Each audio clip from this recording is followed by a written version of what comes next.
ನಾನಿವತ್ತು ವೀರಶೈವ ಜಂಗಮಠದಲ್ಲಿದ್ದೀನಿ, ಮೂಡಬಿದಿರೆ ಪುಚ್ಚಮುಗುರು. ಇಲ್ಲಿ ಹಸ್ತಶಿಲ್ಪ ಹೆರಿಟೇಜ್ ವಿಲೇಜ್ನಲ್ಲಿರುವಂತಹ ಎಲ್ಲ ಮನೆಗಳನ್ನು ನಿಮಗೆ ತೋರಿಸಿದೆ. ಅದರ ಆರ್ಕಿಟೆಕ್ಚರ್ ಎಲ್ಲ ನೋಡ್ತಾ ಇದ್ರಿ. ನೋಡಿ, ಸಂಪೂರ್ಣವಾಗಿ ಮರದಿಂದಲೇ ನಿರ್ಮಾಣ ಮಾಡಿರುವಂತಹ ವೀರಶೈವ ಜಂಗಮಠ ಅಲ್ಲಿ ಹೇಗಿತ್ತು ಹಾಗೆ ಅದನ್ನ ಹಸ್ತಶಿಲ್ಪ ಹೆರಿಟೇಜ್ ವಿಲೇಜ್ನಲ್ಲಿ ತಂದು ಈ ರೀತಿ ಮೇಂಟೆನೆನ್ಸ್ ಎಲ್ಲ ಮಾಡಿದ್ದಾರೆ. ಎಷ್ಟು ಅದ್ಭುತವಾಗಿದೆ ನೋಡಿ. ಇದು ಒಂದೇ ಮರದಿಂದ ಮಾಡಿದ್ದಂತೆ. ಆ್ಯಂಡ್ ಇದನ್ನೆಲ್ಲ ನೋಡೋದಕ್ಕೆ ಸಿಗೋದು ಈಗಿನ ಕಾಲದಲ್ಲಿ ಬಹಳ ಅಪರೂಪ. ಏನಂತೀರಾ, ಒಪ್ಕೋತೀರಾ? ಇದು ಒಂದೇ ಮರದಿಂದ ಮಾಡಿದಂತಹ ಕಂಬ. ಈಗೆಲ್ಲ ಇಂಥದನ್ನೆಲ್ಲ ಮಾಡಬೇಕು ಅಂತ ಹೇಳಿದ್ರೆ ಅದಕ್ಕೆ ಬೇಕಾಗುವಂತಹ ತಗುಲುವಂತಹ ವೆಚ್ಚ, ಹಾಗೆ ಅಂತಹ ಮರಗಳ ಸಂಖ್ಯೆಯ ಬಗ್ಗೆ ಯೋಚನೆ ಮಾಡಿದ್ರೆ ಖಂಡಿತವಾಗಿಯೂ ಆಶ್ಚರ್ಯ ಆಗುತ್ತೆ ಅಲ್ವಾ. ಅಂದಿನ ಕಾಲದಲ್ಲಿ ಅರಣ್ಯ ಸಂಪತ್ತನ್ನು ಬಳಸ್ಕೊಳ್ತಾ ಇದ್ರು, ಹಾಗೆ ಅರಣ್ಯ ಸಂಪತ್ತನ್ನು ಬೆಳೆಸ್ತಾ ಇದ್ರು. ನೋಡಿ, ಇದು ಕೂಡ ಒಂದೇ ಮರದಲ್ಲಿ ಮಾಡಿದಂತೆ. ಮೇಲೆ ಕೂತ್ಕೊಳ್ಳುವ ಜಾಗ, ಕೆಳಗಡೆ ಸ್ಟೋರೇಜ್, ಏನನ್ನಾದರೂ ಇಡೋದಕ್ಕೆ ಅಂತ ಹೇಳಿ ಒಂದು ರೀತಿ ಡಿಫ್ರೆಂಟ್ ಆಗಿದೆ. ಇದು ಪಾದ ಪೂಜೆ ಮಾಡುವಂತಹ ಸ್ಥಳ, ಅಂದರೆ ಪಾದಪೂಜೆ ಮಾಡುವಂತಹ ಪರಿಕರಗಳನ್ನೆಲ್ಲ ಇಟ್ಟಿದ್ದಾರೆ ನೋಡಿ ಜೋಡಿಸಿ. ಅಂದಿನ ಕಾಲದಲ್ಲಿ ಏನೇನೆಲ್ಲ ವಸ್ತುಗಳಿದ್ವು ಅದನ್ನು ಈಗಿನ ಕಾಲದಲ್ಲಿ ನೋಡೋದು ಬಹಳ ಅಪರೂಪ. ಆದರೆ ಎಷ್ಟೋ ಜನ ಅದನ್ನು ಸಂಗ್ರಹ ಮಾಡಿದ್ದಾರೆ. ಇದು ನೋಡಿ, ರುದ್ರಾಕ್ಷಿ ಮಣಿಯನ್ನು ಕೆತ್ತಿರುವಂಥದ್ದು ಮರದಲ್ಲಿ. ಆ ಕೆತ್ತನೆಗಳು ನಿಮಗೆ ಎಂಟ್ರಿ ಆಗ್ತಿದ್ದ ಹಾಗೆ ಒಂದು ಸ್ವಲ್ಪ ಸಹ ಗ್ಯಾಪ್ ಇಲ್ಲ ಅಲ್ಲಿ. ಬ್ಯಾಕ್ ಟು ಬ್ಯಾಕ್ ಕೆತ್ತನೆಗಳನ್ನು ನೀವು ಎಂಟ್ರಿ ಆಗ್ತಾ ಇದ್ದಾಗೆ ಒಬ್ಸರ್ವ್ ಮಾಡ್ತೀರಾ. ಮತ್ತು ಒಳಗಡೆ ಬಂದಾಗ ಎಲ್ಲಿ ನೋಡಿದ್ರು, ನೀವೀಗ ಕ್ಯಾಮರಾ ಇಟ್ರಿ ಅಂತಾದರೆ ಅಲ್ಲಿ ಎಲ್ಲ ಕಡೆನೂ ಅಷ್ಟು ಅದ್ಭುತವಾಗಿ ಬರುತ್ತೆ ಆ ಫೋಟೋಸ್. ಆ ರೀತಿ ಬ್ಯಾಕ್ಗ್ರೌಂಡ್, ಅದು ನ್ಯಾಚುರಲ್ ಆಗಿ ಕಂಪ್ಲೀಟಾಗಿ ಮರದಿಂದ ಮಾಡಿರುವಂಥದ್ದು ನೋಡಿ. ಇದು ಗೋಡೆ ಮೇಲೆ ಇರುವಂತಹ ಶಿವನ ಮಂಡಲಗಳು, ಉದ್ದರಣಿ ಅಂತ ಕರೀತಾರಂತೆ ಇದನ್ನು. ಸುಭಾಷ್ ಪೂಜಾರಿ ಅವರು ಅದರ ಒಂದು ಎಕ್ಸ್ಪ್ಲನೇಷನ್ ಮಾಡುವಾಗ ಹೇಳ್ತಾ ಇದ್ರು. ಹಾಗೆ ನಿಮಗೆ ಗೊತ್ತಿದೆ, ಶಿವನನ್ನ ಆರಾಧಿಸುವಂತಹ ಒಂದು ಸ್ಥಳ ಇದು. ಕಂಪ್ಲೀಟಾಗಿ ಎಲ್ಲ ಕಡೆ ಆ ನೆಲ ಓಡಾಡುವಾಗ ಎಷ್ಟು ತಣ್ಣಗಿನ ಅನುಭವ ಕೊಡ್ತಾ ಇತ್ತು ಅಂತಂದರೆ ಅದ್ಭುತವೇ ಸರಿ. ಮಧ್ಯದಲ್ಲಿ ನಂದಿಯ ಒಂದು ವಿಗ್ರಹ ನೋಡಿ.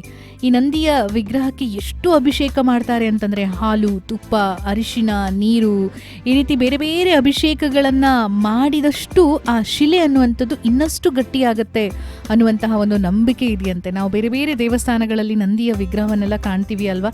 ಕೆಲವೊಂದು 1000 ವರ್ಷಕ್ಕಿಂತಲೂ ಹೆಚ್ಚು ಇತಿಹಾಸವನ್ನು ಹೊಂದಿರೋದು ಕೂಡ ಇದೆ ನೋಡಿ. ಈ ಒಂದು ಚಿತ್ರದ ಕೆತ್ತನೆ ನೋಡಿ, ನೀವು ಅಲ್ಲಿಗೆ ಒಂದ್ಸಲ ಹೋಗಿ ನೋಡಲೇಬೇಕು. ಇಷ್ಟು ಸೂಕ್ಷ್ಮವಾದಂತಹ ಕೆತ್ತನೆಗಳನ್ನು ಎಲ್ಲ ಕಡೆ ನೋಡೋದಕ್ಕೆ ಸಾಧ್ಯ ಇಲ್ಲ. ಬೇಲೂರು ಹಳೆಬೀಡಿಗೆ ಹೋದಾಗ ಯಾವ ಥರದ ಅನುಭವ ಆಗಿತ್ತೋ ನನಗೆ ಅದೇ ರೀತಿಯ ಒಂದು ಅನುಭವ ಆಯಿತು ಆ ಕೆತ್ತನೆಗಳನ್ನೆಲ್ಲ ನೋಡುವಾಗ. ನೋಡಿ ಎಷ್ಟು ಚಿಕ್ಕದಾಗಿದೆ ಅಂತಂದರೆ, ಅಬ್ಬಬ್ಬಾ, ಆ ಕರಕುಶಲ ಕಾರ್ಯಗಳನ್ನು ಮಾಡಿದವರು, ಆ ಕೆತ್ತನೆ ಮಾಡಿದವರ ಬಗ್ಗೆ ನಾನು ಯೋಚನೆ ಮಾಡ್ತಾ ಇದ್ದೆ, ಎಷ್ಟು ಪೇಷನ್ಸ್ ಬೇಕು ಅನ್ನೋದನ್ನು. ಹಾಗೆ ಇಲ್ಲಿ ಮೇಲ್ಗಡೆ ನೋಡಿ, ಸಾಮಾನ್ಯವಾಗಿ ನಾವು ಕೆಲವೊಂದು ಈ ತೊಟ್ಟಿ ಮನೆ ಅಂತ ಏನು ಹೇಳ್ತೀವಿ, ಅದರಲ್ಲಿ ಇರುವಂತಹ ಒಂದು ನೀರನ್ನು ಮತ್ತು ಬೆಳಕು ಎರಡೂ ಸಹ ಬೀಳುವಂತಹ ಒಂದು ಅವಕಾಶ ಕೂಡ ಇದೆ.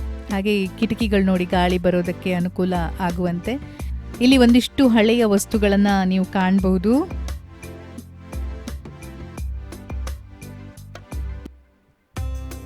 ಇದು ಅಡುಗೆ ಮನೆ ಇದ್ದಂತಹ ಜಾಗ ಅಂತ ಅನ್ಸುತ್ತೆ. ಅಲ್ಲಿ ಒಳಗಡೆ ಎಂಟ್ರಿ ಇಲ್ಲ, ಹೊರಗಡೆಯಿಂದ ಅದನ್ನು ನೋಡಬಹುದು.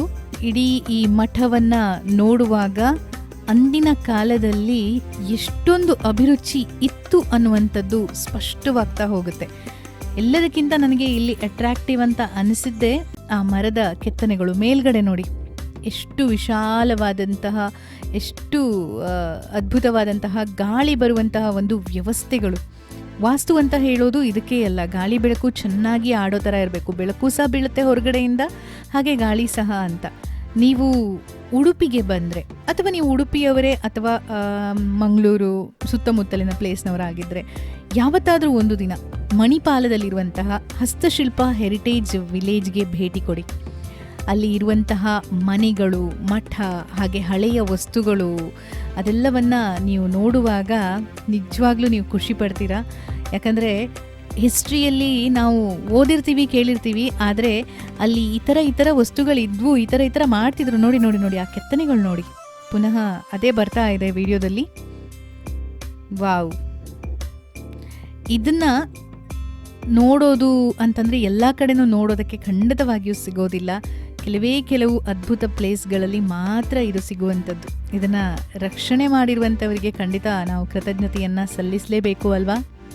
ಇದನ್ನೆಲ್ಲ ಸಂರಕ್ಷಣೆ ಮಾಡಿದಂತಹ ವಿಜಯನಾಥ್ ಶೆಣೈ ಅವರಿಗೆ ನಾವು ಕೃತಜ್ಞತೆಗಳನ್ನು ಸಲ್ಲಿಸಲೇಬೇಕು. ಬ್ಯಾಂಕ್ ಉದ್ಯೋಗಿಯಾಗಿದ್ದಾಗ ಬೇರೆ ಬೇರೆ ಸ್ಥಳಗಳಿಗೆ ಪ್ರವಾಸ ಹೋಗ್ತಾ ಇದ್ದಂತಹ ಸಂದರ್ಭದಲ್ಲಿ ಹಳೆಯ ಮನೆಗಳನ್ನೆಲ್ಲ ತೆಗೆದು ಹೊಸ ಮನೆಯನ್ನು ನಿರ್ಮಿಸ್ತಾ ಇರೋದನ್ನು ಕಂಡಾಗ, ಆ ಮರದ ವಸ್ತುಗಳು ಏನು ಬಾಗಿಲಿದೆ ಅಥವಾ ಬೇರೆ ಬೇರೆ ವಸ್ತುಗಳನ್ನೆಲ್ಲ ಮಿಲ್ಗಳಿಗೆ ಸಾಗಿಸ್ತಾ ಇರೋದನ್ನು ನೋಡಿದಾಗ, ಹೀಗೆ ಬಿಟ್ಟರೆ ನಮ್ಮ ಹಳೆಯ ಮನೆಗಳೆಲ್ಲ ಕಂಪ್ಲೀಟಾಗಿ ಕಾಣೋದಕ್ಕೆ ಸಿಗೋದಿಲ್ಲ ಅಂತ ಹೇಳಿ ಯೋಚನೆ ಮಾಡಿ ಆ ಮನೆಯವರನ್ನು ಕನ್ವಿನ್ಸ್ ಮಾಡಿ ಅವರಿಂದ ಅದನ್ನು ಖರೀದಿ ಮಾಡಿ ತಗೊಂಡು ಬಂದು ತಮ್ಮದೇ ಆದಂತಹ ಒಂದು ಸ್ವತಃ ಅವರೇ ಆರಂಭದಲ್ಲಿ ಖರ್ಚುಗಳನ್ನು ಮಾಡಿ ಅಲ್ಲೊಂದು ಮ್ಯೂಸಿಯಂ ಮಾಡಿ ಆಮೇಲೆ ಬೇರೆ ಬೇರೆ ರೀತಿಯಾದಂಥ ಸಹಕಾರವನ್ನು ಪಡ್ಕೊಂಡು ಬಹಳಷ್ಟು ಹಾರ್ಡ್ ವರ್ಕ್ನ ನಂತರ ಆ ಹಸ್ತಶಿಲ್ಪ ಹೆರಿಟೇಜ್ ವಿಲೇಜ್ ತಲೆ ಎತ್ತಿ ನಿಲ್ಲುತ್ತೆ.